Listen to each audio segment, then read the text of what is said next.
लगता है विराट से 2 छक्के खाने के बाद अपना डाउनफॉल बता रहा है हरीश राव।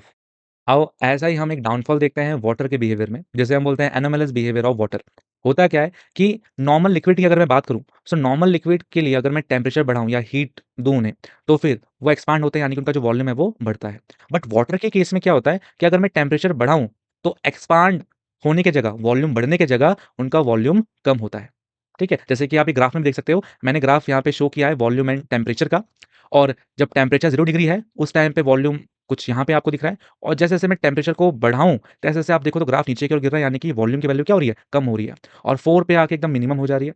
और 4 डिग्री सेल्सियस के बाद ग्राफ आप देखोगे तो फिर ऊपर की ओर जा रहा है, जो कि एक नॉर्मल बिहेवियर है। मतलब मैं यहाँ पे क्या बोल सकता हूँ कि ये जो एक्सेप्शनल बिहेवियर है कि टेम्परेचर बढ़ाने से वॉल्यूम कम हो रहा है, ये बस 0 डिग्री सेल्सियस से 4 डिग्री सेल्सियस के बीच में ही है ना? और एक चीज़ और, 0 डिग्री सेल्सियस पे अगर मैं बात करूँ, तो 0 डिग्री सेल्सियस और 4 डिग्री में, 0 डिग्री पे जो वॉल्यूम है वो ज़्यादा है। मैं इस केस में क्या बोल सकता हूँ? 0 डिग्री वाले केस में कि वॉल्यूम ज़्यादा है।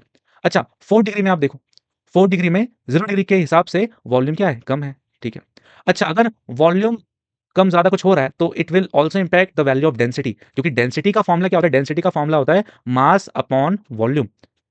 तो अगर वॉल्यूम कुछ चेंज करता है तो डेंसिटी विल आल्सो चेंज। जैसे अगर वॉल्यूम बढ़ेगा तो डेंसिटी कम होगा। तो इस वाले केस में ऐसे वॉल्यूम बढ़ रहा है तो मैं बोल सकता हूँ डेंसिटी विल डिक्रीज़, और अगर वॉल्यूम कम होगा तो डेंसिटी क्या होगा? बढ़ेगा। जैसे कि यहाँ पे वॉल्यूम कम हो रहा है तो मैं यहाँ पे बोल सकता हूँ कि डेंसिटी विल इंक्रीज़।